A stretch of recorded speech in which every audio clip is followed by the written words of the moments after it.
Hey guys, it's Mitch. How's it going? We're back for yet another cover for Blood Force number 3.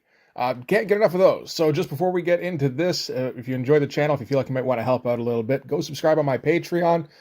Links are in the description. Gives you early access to everything I do. Helps out the channel. Helps to buy new comics. All right, so yeah, this is cover number 3 for Blood Force number 3. Not the last of the covers just yet. It was meant to be at the time. But I kind of decided, I'm kind of iffy on this cover. So currently, I am halfway through cover number 4. The eventual objective, I think, is to end up with more covers than there are pages in the book. So only like 23 or so to go. Well, not limited to 23. I mean, theoretically, the limit is there isn't one. But yeah, no, this might be my new profession. Why not? It'll make the streams a bit more lively, I suppose. So, anyway, this is the cover for Blood Force number 3 again. This is one that's meant to be more of a literal cover where it's Nightstick versus Hawkstab. And I thought, we present Hawkstab, or Nightstick rather, as a bit more of a threat. So have him standing over Hawkstab's prone body. And it's like, yeah, it's okay. Like, as far as the cover concept goes, I think the pose is reasonably good for Nightstick. I feel like he's missing a little bit of midsection. That could be a bit longer, but otherwise not too bad. And so yeah, we'll get right in with the inks. This was usually on the covers I get a bit more in depth with the pencils because you want to try and I don't know, work out your shadows a bit better than what's in the comic, because what's in the comic doesn't matter, right? It's all about covers now. And yeah, so I think a lot of this ended up pretty good. Like, I like that arm. That's a very He-Man looking arm. The hands, I'm not too big on that hand because that's kind of a standard hand for me now. Whenever I start drawing that hand, I start to get, when I realize what I'm doing, I start to get a little bit upset with myself. Like, that's your fake hand. Where's your real hand? Where's you figuring out how to draw a hand?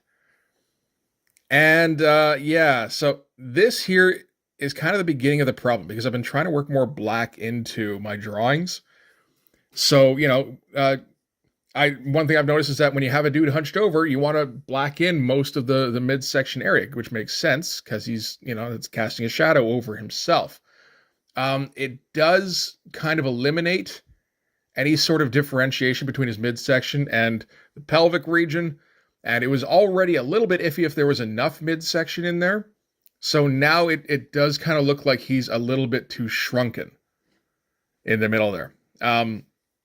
It's not the worst thing, but I'm not a fan of it. And yeah, like his arms look a little bit out of proportion now, particularly with his legs. Those legs look too small. Anyway, doesn't matter. This isn't the cover anymore. This is more like a pinup that's going to go in the book, I suppose. Or maybe it's like just extra material at this point. And decided we needed a bit of a better hand here, and just kind of doing that same hand, really. Yeah, no, not fun. And then these sticks are too short, I believe. I think I'm gonna end up fixing that. Aren't I? Maybe not. No, I suppose not. Yeah, trying to remember how to do some Liefeld ponytail, because I always gotta like refresh my memory on that. Oh yeah, no, I do like that amount. Okay, good.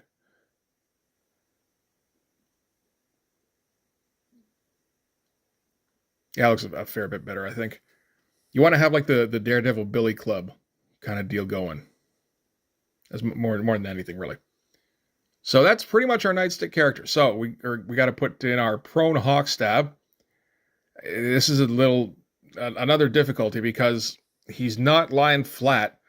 He's kind of tapering off away from us, and which is a tougher pose than I think I originally gave it credit for. The back muscles are like, they're partially real. I don't mind this rendering at first too much. It's a little bit darker than it needs to be. Let's darken it up more. And now I'm ruining it. Too much dark. Face looks fine for, like unconscious Hawkstab. That's okay. The feather, all the shading is okay. Like the feathering is nice, but yeah, no, way too much dark on Hogstab, particularly for like a cover figure, I'd say. That hand's not too bad.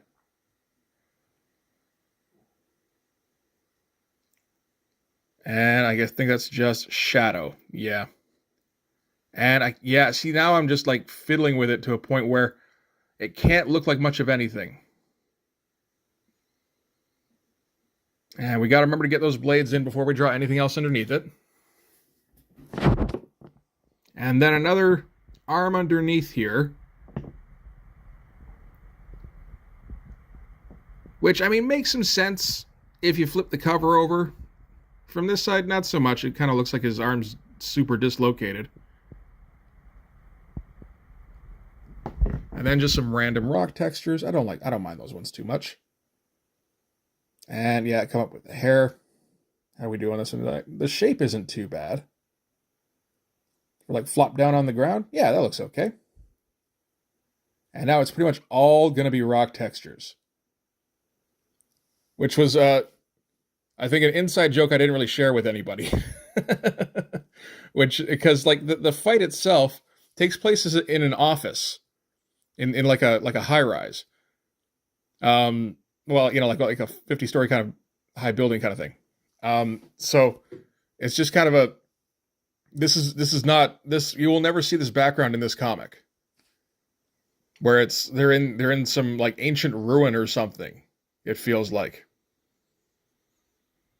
because I mean, I can't put the office on the cover really and have it look exciting. I don't think. So trying to come up with some interesting floor rocky textures. I kind of like this one, where it's like a shale kind of deal.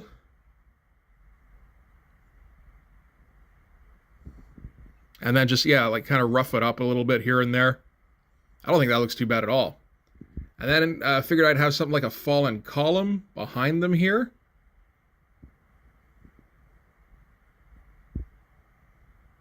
Which, you know, I think looks okay. It also looks a little bit like a giant Snickers bar. Which gets it dangerously close to like Dookie territory. But I like the hatching here for the shadow, because, you know, Nightstick here, he's casting shadow over, presumably over Hogstab. I mean, Hogstab's all blacked out, so. And also on top of the column here. So you get like a little bit like it feels like an Alfredo Alcala kind of feel. Just a little bit. I'm not claiming I can ink anywhere near as good as Alfredo Alcala. Just saying it's a little bit reminiscent for me, personally. And then this is just background stuff, but it does actually kind of look like Goth Wings. Another thing it does, though, is it does bring in the eye towards Nightstick. So that's all right. Another fallen column in the back here, also bringing your eye to the middle, which is, I mean, Nightstick's groin. I do remember I had that idea once for one cover, where I realized that some sight lines, it was like a team shot of all the guys, and I realized that some sight lines were leading towards Hard's groin, and it's like, okay, how many sight lines can I lead to Hard's groin now? Can I make it so it's impossible to avoid looking at Hard's groin? Because I think that would be like a hell of an objective. Just like get some dude, like pick up like a random image looking comic, be like, dude, this comic looks so awesome. And then, no, but yeah, no, look at it. It's like all the speed lines. Huh. Why do I keep looking down there? I don't know. I'm not well versed enough in directing sight lines, I think, to really pull that off just yet. Maybe one day. It's a dream. We got to live our dreams if we can, right? Anyway, that is going to do it for Blood Force number 3, cover 2A or something. The finished product here is fine, I think. Like, I would be okay with putting this on a comic, but I'm still not 100% happy with it. The new cover that I'm coming up with, it's got maybe a problem here and there, but on the whole, I'm much happier with it as a comic book cover. This is more just like a You know, if almost like if I had to do a commission or something. So there you go. If you want your own shot of a Blood Force character standing amongst fake rocks, I will try not to overshadow it just for you. But anyway, that is going to do it for this one. So thanks very much for watching. If you like this video, please hit like, hit subscribe, hit the notifications so you know when the next one's coming out. Go over and subscribe on my Patreon. Gives you early access to everything I do, from the Blood Force stuff to the YouTube videos before they get uploaded to YouTube, as well as some Patreon exclusive content. You can also follow me on Instagram and DM me there for commissions, and you can join the Blood Force Discord server. But yeah, that's going to do it. Thanks again for watching, guys. I'll see you in the next one. Bye-bye.